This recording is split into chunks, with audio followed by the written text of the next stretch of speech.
Welcome to the Paramount Settlement Package Execution Instructions designed for a seller-side mail-away closing.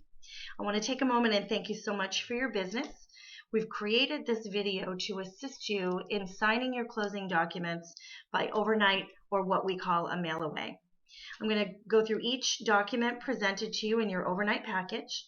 I'm going to let you know what it is, whether we need you to sign it, whether we need you to initial it, or if it must be signed before notary public.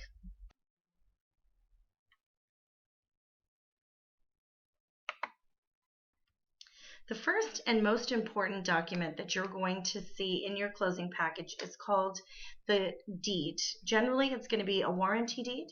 It could also be a quitclaim deed or a fiduciary deed.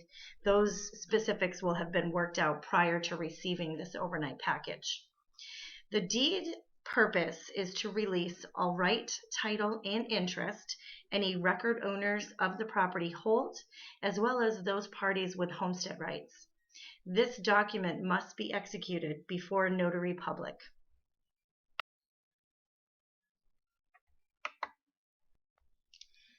The next document is called the HUD-1 Settlement Statement or Closing Disclosure. This document breaks down the financial aspects of the transaction. You will have seen this document by email from your processor well before the package has been given to you or overnighted to you. If you do have any questions that are yet unresolved, please contact the processor and discuss them in full prior to execution.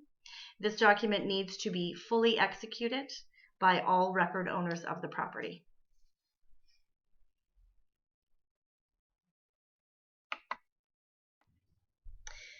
The HUD-1 addendum simply states that we have explained the settlement statement to you. You've been advised the financial breakdown of the transaction. You feel comfortable having executed the document, knowing its contents, and that we're going to be providing you a fully executed copy of the document after closing.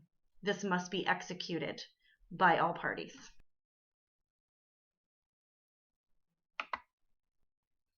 This particular document is called a compliance agreement.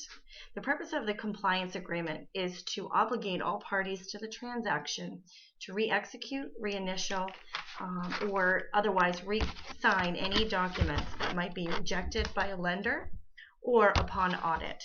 This is generally for missing a document that needs to be signed, a typo that maybe wasn't caught at closing, or for secondary market lending requirements.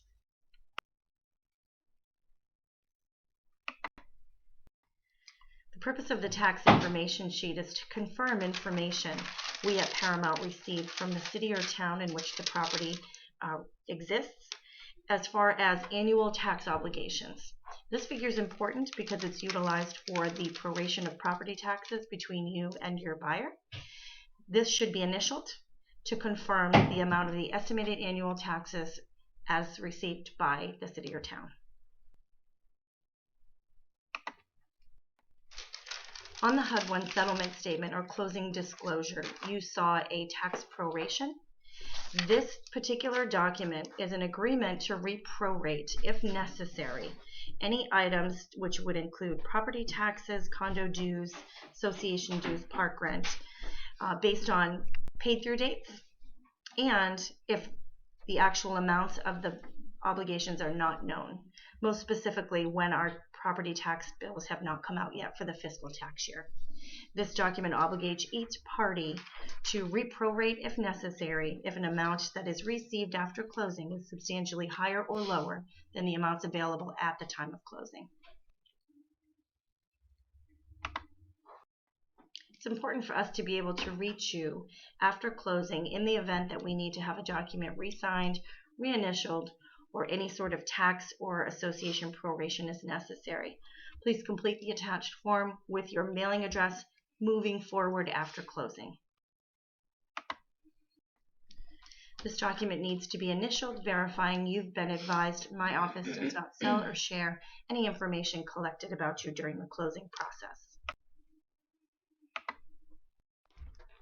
You will find in your package of documents to be executed one of the attached survey affidavit forms dependent on the underwriter utilized in this transaction. This document must be executed before notary public, and it is a certification that you have not made any changes outside of registry record to the land use or the deed reference as found by my abstractor. So no old highways, abandoned roads, lanes, cemeteries, family burial grounds, no easements, rights of way, or conveyances made outside of registry record.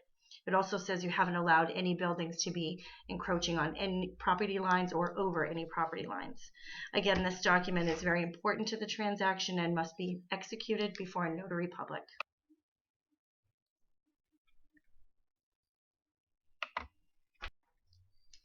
The attached document also needs to be executed before a notary public, and it certifies that there are no liens, mortgages, or attachments that have not been recorded yet, that you have knowledge of, that are recorded but are not reflected accurately on the HUD-1 settlement statement, that there are no contractors who've performed any work who haven't been paid for that work yet, and that there are no tenants or parties in possession of a lease to occupy this property.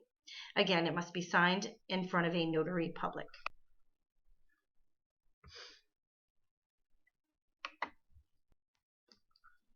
The state of New Hampshire needs to ensure that they are collecting the appropriate amount of New Hampshire state transfer tax based on a true and accurate sale price as listed on the HUD-1 settlement statement or closing disclosure.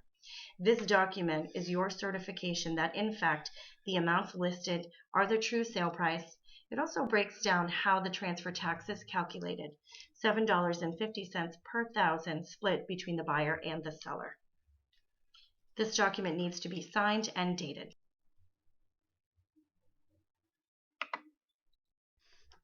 It is the obligation of the closing agent to ensure that any party selling real estate in the United States is in fact a U.S. citizen. In order to confirm that, this document needs to accurately reflect your Social Security number or taxpayer ID number on line number 2 and needs to be fully executed. The IRS requires that we receive a fully executed 1099-S in conjunction with the real estate transfer. The document must include your accurate tax ID number or Social Security number, as well as a full signature. The attached document allows for a non-reporting status as far as a 1099-S is concerned. We either need to report a 1099 or we need to have a completed and executed and dated certificate of non-reporting for the transaction. Your answers to the attached questions will determine whether or not we need to file the 1099 with the IRS at the end of the year.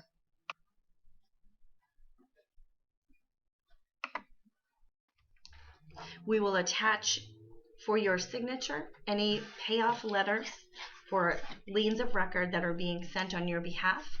The amount of the payoff will reflect on the HUD-1 settlement or closing disclosure, and we'll give you a copy of the payoff itself in your executed package after closing. I want to take a moment and congratulate you on the sale of your home. We hope that you found this process with Paramount Settlement efficient and simple. If you have any questions on any of the documents in your overnight package, please contact your processor immediately. We'd be more than happy to assist you over the phone for anything you might not understand or anything that was not explained clearly in this video. Thank you again for your business, and congratulations.